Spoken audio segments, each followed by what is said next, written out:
नमस्कार विद्यार्थी मित्रांनो. मागच्या व्हिडिओ पर्यंत आपण सर्व एक्झाम्पल्स बघितले वेगवेगळ्या प्रकारचे ग्रुपची. त्या ग्रुपवरचे काही थेरम्स आपण प्रूव्ह करणार आहेत. Theorem number first, prove that the inverse of every element in G is unique. Now proof, this is a proof. Let G star be a group. A belongs to G, and suppose that A has two inverse. Suppose B and C are the inverses of A in G. आपल्याला दाखवायचं आहे A ला एक आणि एकच inverse असतो आणि त्यासाठी आपण सपोज करतोय suppose A has two inverse B and C. By definition of इन्व्हर्सची डेफिनेशन काय असते? बी जर ए चा इन्व्हर्स असेल तर काय होईल? ए स्टार बी आयडेंटिटी मिळेल. जिस का A star B is equal to E is equal to B star A because B is a inverse of A. Similarly, C is again inverse of A. So A star C is equal to E is equal to C star A. Use this equation number 1 and use this equation number 2. Now, consider B is equal to B star E कारण काय कुठल्याही एलिमेंटला identity एलिमेंटने multiply केल्यानंतर तोच element येतो. So B is equal to B star E. Now, B star E ची value आपण टाकू शकतो number 1 by using number 2. E is nothing but A star C. आपण वरती बघितलंय E is nothing but A star C is E ची value टाकली A star C आणि स्टार हा असोसिएटिव्ह कारण जी हा ग्रुप आहे म्हणजे B star A star C. तर हा ब्रॅकेट आपण इकडे सुद्धा शिफ्ट करू शकतो B star A star C आणि by 1 B star A is nothing but identity again is again identity. B star A is identity. So E star C again E star C is nothing but C कारण C E ने multiply C ला multiply केल्यानंतर C मिळतो. So we get B is equal to C. म्हणजेच काय आपण जर दोन इनव्हर्स एक्झिस्ट केले तरी ते दोन inverse B is nothing but unique असतात. So B is equal to C मिळाला. So inverse of every element in G is unique. Now next theorem is let G be a group and AB belongs to G, then prove that AB inverse is equal to B inverse into A inverse. आता इथं आपल्याला दाखवायचं काय ह्या एलिमेंटचा inverse एबीचा inverse B inverse into A inverse दाखवायचं आहे. आपल्याला माहित आहे दोन एलिमेंटचा इन्व्हर्स ह्या एबीचा इन्व्हर्स हा केव्हा असेल जेव्हा AB into this element is nothing but identity element येईल. So consider this multiplication of these two elements AB into B inverse into A inverse यांचं मल्टिप्लिकेशन जर घेतलं आपण तर काय मिळेल असोसिएटिव्ह नुसार आपण आधी मधल्या दोघांचं प्रॉडक्ट घेऊ शकतो A into B inverse into A inverse.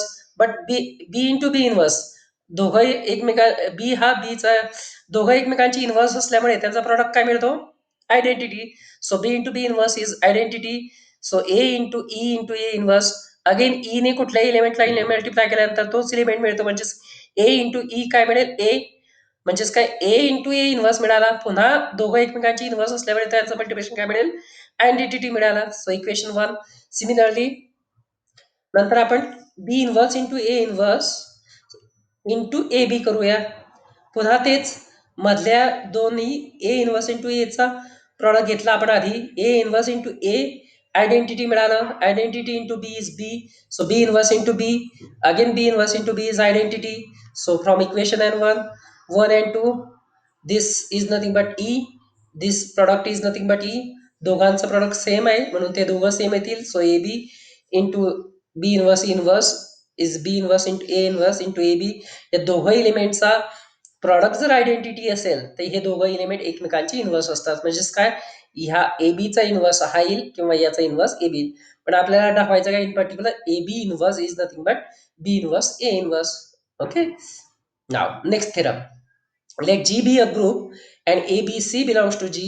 Then we have to prove cancellation law. Left cancellation law means AB is equal to AC असेल तर दोघांकडचा लेफ्ट इलिमेंट सेम जो लेफ्ट इलिमेंट आहे तो कॅन्सल होतो आपल्याला. Just A B is equal to is म्हणजेच एचा दोघं बाजूचा दोघं बाजूला लेफ्ट साईडला ए आहे तो दोघं लेफ्ट साईड सेम इलिमेंट आपण कॅन्सल केल्यानंतर काय येईल B is equal to C. Right cancellation law म्हणजेच काय राईट साईडला कॉमन असलेला एलिमेंट कॅन्सल होतो म्हणजे B A is equal to C. Right साईडला कॉमन असलेला एलिमेंट ए आहे ए कॅन्सल झाला म्हणजे B is equal to C. आपल्याला हे दोघे राईट कॅन्सलेशन लॉ आणि लेफ्ट कॅन्सलेशन प्रूव्ह करायचं आहे. First suppose that A B is equal to A C. Now pre multiplying by A inverse, दोघं बाजूला ए इनवर्स मल्टिप्लाय करा. याला ए इनवर्स मल्टिप्लाय केला, A inverse into A B, A inverse into A C. आता associative असल्यामुळे आपण आधी पहिल्या दोन इलिमेंटचा प्रॉडक्ट घेऊ शकतो. A inverse A into B, A inverse A into C by associative property. Now A inverse A, दोघं एकमेकांची इनवर्स आहे म्हणजेच product in e identity. Here so identity E into B, e into C. ईने कुठल्या एलिमेंटला multiply केलं तर तोच एलिमेंट मिळतो म्हणजेच बी. इथं सुद्धा C, so B is equal to C. हेच आपल्याला दाखवायचं होतं A B is equal to A C implies b is equal to c. Similarly, right cancellation law, cross multiplying by a inverse केल्यानंतर आपल्याला b is equal to c मिळेल. This is a cancellation law.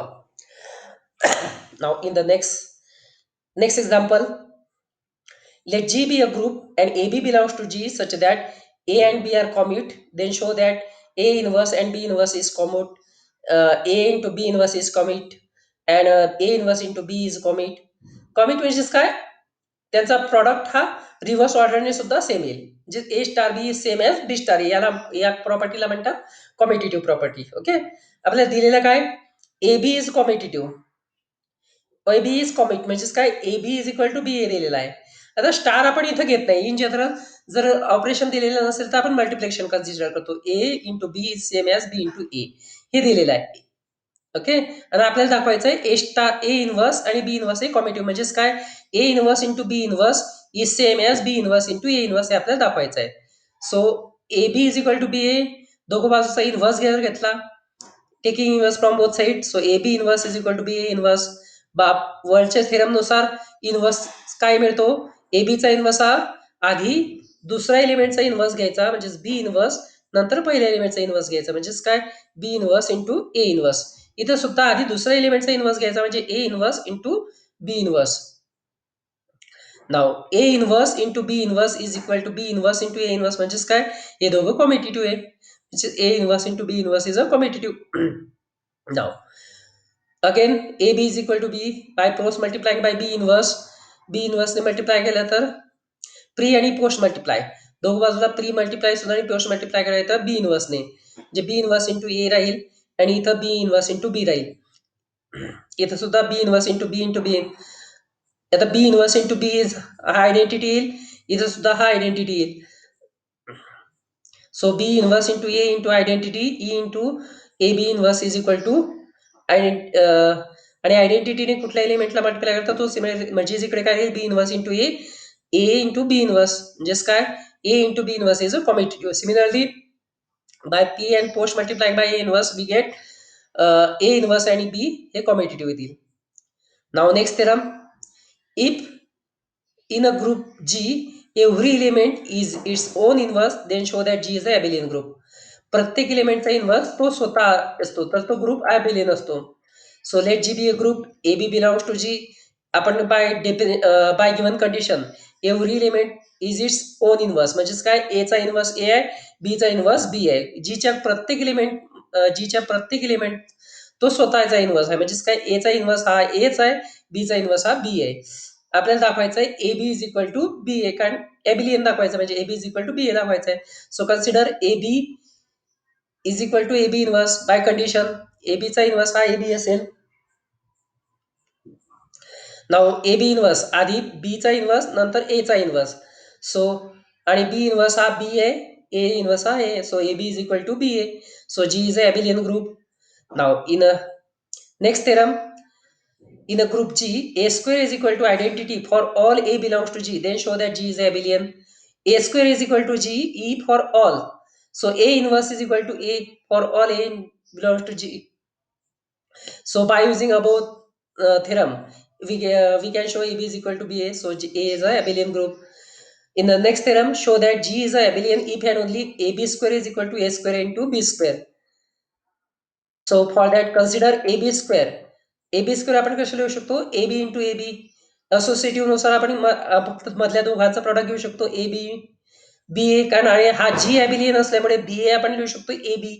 So आणि नंतर पुन्हा आपण पहिल्या दोघांचा product आणि दुसऱ्या दोघांचा प्रॉडक्ट म्हणजे A into A square, B into B square म्हणजेच काय? A B square is equal to A square into B square by associativity. हेच आपल्याला प्रूव्ह करायचं होतं. Now converse part, suppose that A square AB square is equal to A square into B square for all AB belongs to G. So आपल्याला दाखवायचं AB is equal to B. So AB square काय मिळेल? A square into B square this is given. So AB square कसा लिहिता येईल आपल्याला AB into AB. So here also AB A square कसा लिहिता येईल A into A, B square is a B into B. आता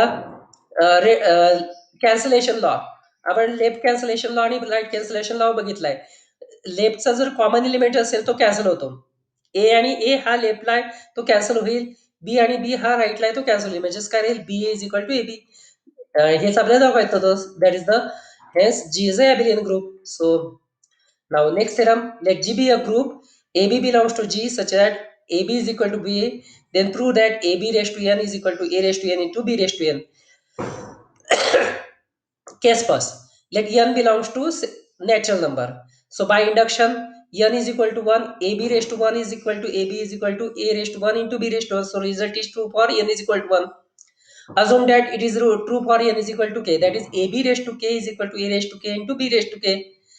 आता बाय इंडक्शनच्या नेक्स्ट स्टेप मध्ये आपल्याला प्रूव्ह करायचं आहे it is true for A B raise to K plus one. So A B raise to K plus one कसं लिहिता येईल A B raise to K into A B. A B raise to K काय आपण by one A B raise to K is A raise to K into B raise to K into A B. Now A B raise to K into B raise to K into A by associativity आणि by abelianness we can come this is abelian because b raised to k into a is same as a into b raised to k. पुन्हा a raised to k into a is nothing but a raised to k plus 1, b raised to k into b is nothing but b raised to k plus 1. So ab raised to k plus 1 is same as a raised to k plus 1 into b raised to k plus 1. So result is true for n is equal to k plus 1. So by principle of mathematical induction we get ab raised to n is equal to e raised to n into b raised to n. This is true for all natural numbers. So for n is equal to 0, ab raised to 0 is nothing but identity. So identity ला कसं लिहू शकतो परत identity into identity e into e can be written as a raised to 0 into b raised to 0. So it result is also true for n is equal to 0. So जर n हा negative integer असेल तर for any negative integer n can be written as minus of m where m is a natural number. -5 ला आपण कसं लिहू शकतो minus of 5. 5 हा पॉझिटिव्ह म्हणजेच नॅचरल नंबर असतो. म्हणजेच काय आपण कन्सिडर करू शकतो A B raise to N. N is nothing but minus of M. याला लिहू शकतो B A raise to M raise to -1. Since M is a natural number M natural number साठी रिझल्ट ट्रू आहे म्हणजेच याला कसं लिहिता येईल B raise to M into A raise to M. So a raised to m into -1, b raised to m into -1. So b raised to minus m, sorry a raised to minus m, b raised to minus m. So minus m is nothing but n. So a raised to n into b raised to n. So ab raised to n is equal to a raised to n into b raised to n. This is true for all integers. Now these are some definitions. A group G is said to be finite if the number of elements present is G finite. So Z6 is a finite group. A group G is infinite if the number of elements is present in G is infinite. Z plus is an infinite group because Z contains infinite number of elements. The number of elements present in a group G is called as order of G. The Z6 ची order काय मिळेल 6 is a order म्हणजे जितके numbers असतील त्या ग्रुपमध्ये जितके elements असतील that is nothing but order of G. आता झेड प्लस मध्ये इन्फानाइट नंबर्स आहेत so order of Z plus is infinity. Now next definition let G be a group and a belongs to G. The least positive integer n such that a raised to n is identity is called as order of n a and it is denoted by order of a. Now this topic we can explain in the next lecture. Thank you.